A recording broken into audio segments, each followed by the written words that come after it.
গরমের বা শীতের ছুটিতে বেড়াতে যাওয়া হোক বা উইকেন্ডে দৈনন্দিন জীবনযাত্রা থেকে একটু বিরতি, এই ট্যুরিস্ট ডেস্টিনেশন একদম পারফেক্ট। এখানে পাবেন সমুদ্র, অরণ্য আর পাহাড়ি সৌন্দর্য, তাও আবার কলকাতা থেকে মাত্র 240 কিলোমিটার দূরে। পশ্চিমবঙ্গের ঠিক পাশেই ওড়িশাতে অবস্থিত এই অফবিট ডেস্টিনেশনের নাম ডুবলাগড়ি।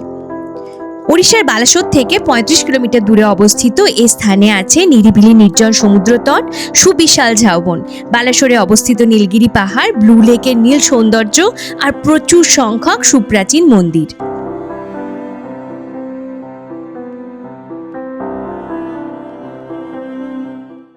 আবার চলে এসেছি ভালোবেসে কবিতা ও ভ্রমণের এক নতুন ভিডিও নিয়ে।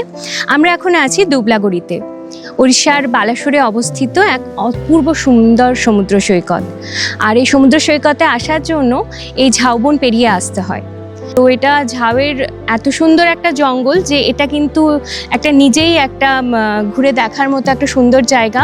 চারিদিকে পরের পর ঝাউ গাছ দাঁড়িয়ে রয়েছে আর সমুদ্রের ঢেউয়ে তালে তালে মাথা নাড়িয়ে চলেছে। আর শুধুমাত্র ঝাউ গাছ নয়, দেখা যাচ্ছে প্রচুর সোনাঝুরি গাছ, তো একদম সবুজে নীলে মিলেমিশে একাকার হয়ে গেছে। আর এখান থেকেই উপলব্ধি করা যাচ্ছে সমুদ্রের সেই ঝোড়ো হাওয়া। তাহলে চলুন এক্সপ্লোর করি ডুবলাগড়ি সমুদ্র সৈকত।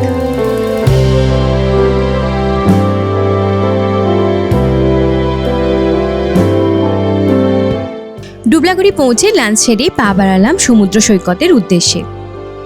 ট্রেনে যেতে চাইলে নিকটতম রেলওয়ে স্টেশন হলো বালেশ্বর বা বালাসোর। বালাসোর থেকে অটো বা ভাড়া গাড়িতে ডুবলাগড়ি যাওয়া যায়। এছাড়া সড়ক পথে কলকাতা থেকে সময় লাগে 5 ঘন্টা মতো। আমরা গেছিলাম সড়ক পথে। সকাল 8:30টার সময় বেরিয়ে দুপুর 1:30টার মধ্যে পৌঁছে গেলাম ডুবলাগড়ি।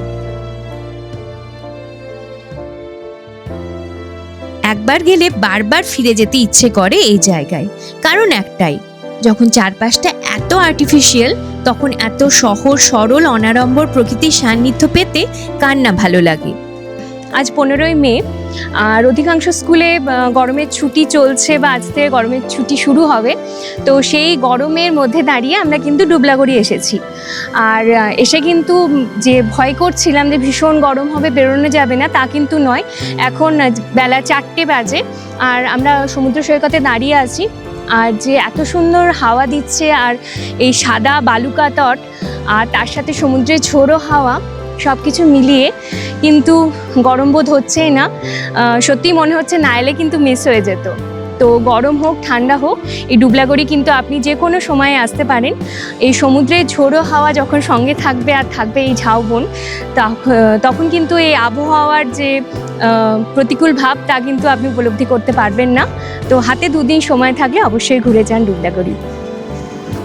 সাদা বালুকা তটে অবিরত ঢেউয়ের আনাগোনা, লাল কাঁকড়ার ছোটাছুটি, ঢেউয়ের সাথে ভেসে আসা রং বেরঙের ঝিনুক, সমুদ্রের বুকে ভেসে চলা খেয়াতরি, জেলেদের ব্যস্ততা, ঝাউবনের বুনো গন্ধ, সমুদ্রের ঝোড়ো হাওয়ায় ঝাউবনের আন্দোলন, জঙ্গল জুড়ে বিরাজ করে জানা অজানা পাখিদের কলতান, মনকে পৌঁছে দেয় যেন কোনো স্বপ্নরাজ্যে।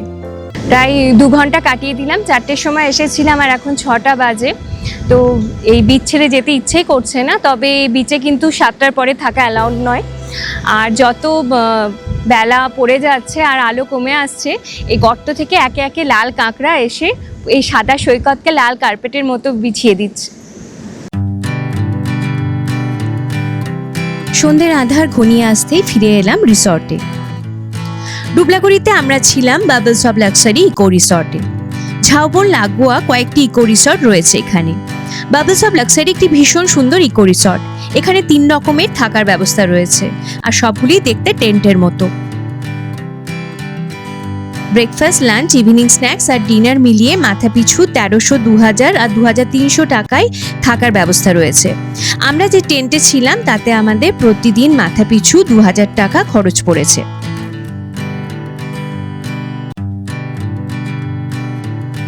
নানান রঙিন ফুল, কাজু বাদাম গাছ আর পাশেই ঝাউবন দিয়ে সাজানো এই রিসর্টে সন্ধ্যেবেলায় বারবিকিউয়ের ব্যবস্থাও রয়েছে।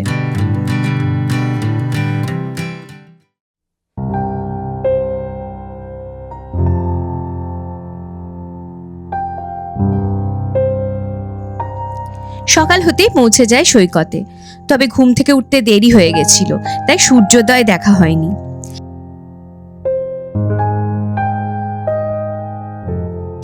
সুপ্রাচীন এই ঝাউবনের শাড়ি যেন সাক্ষী হয়ে আছে ইতিহাসের। দেখেছে কত ভাঙা গড়া, কত ঝড়ের তাণ্ডব। আমফান ঝড়ে এই সৈকতের অনেক ক্ষয়ক্ষতি হলেও ঝাউবন কিন্তু রিসর্টগুলিকে ক্ষয়ক্ষতি থেকে আগলে রেখেছে। এত সুন্দর সমুদ্র আর ঝাউবনের শোভা উপভোগ করা যাচ্ছে যে কোনো সময়টাই বোরিং মনে হচ্ছে না। আর এখন সমুদ্র আরও এগিয়ে এসেছে আর আরও উত্তাল হয়ে পড়েছে, অনেকেই সমুদ্রে এখন স্নান করছেন। আর আমরা আপাতত এই ঝাউবনের ছায়ায় বসে একটা ফ্যামিলি টাইম উপভোগ করছি।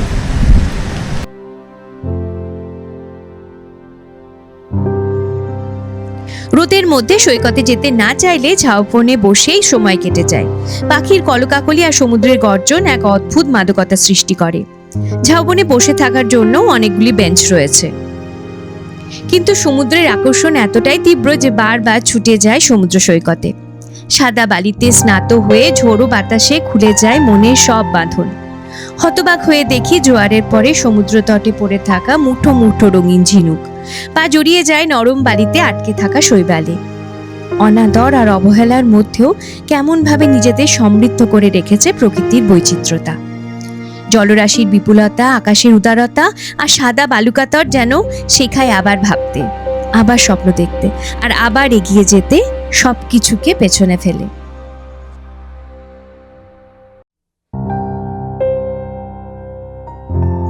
কবিগুরুর ভাষায় বলতে ইচ্ছে করে, হে সমুদ্র, স্তব্ধ চিত্তে শুনেছিনু গর্জন তোমার দিগন্তের পারে।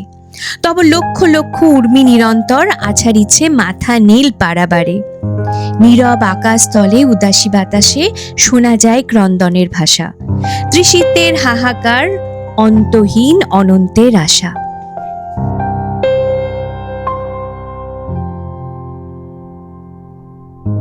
সোলো ট্রিপ হোক বা বন্ধু বা ফ্যামিলি নিয়ে সময় কাটানো, ডুবলাগড়ি থাক পরবর্তী ভ্রমণ ডেস্টিনেশন লিস্টের প্রথমেই।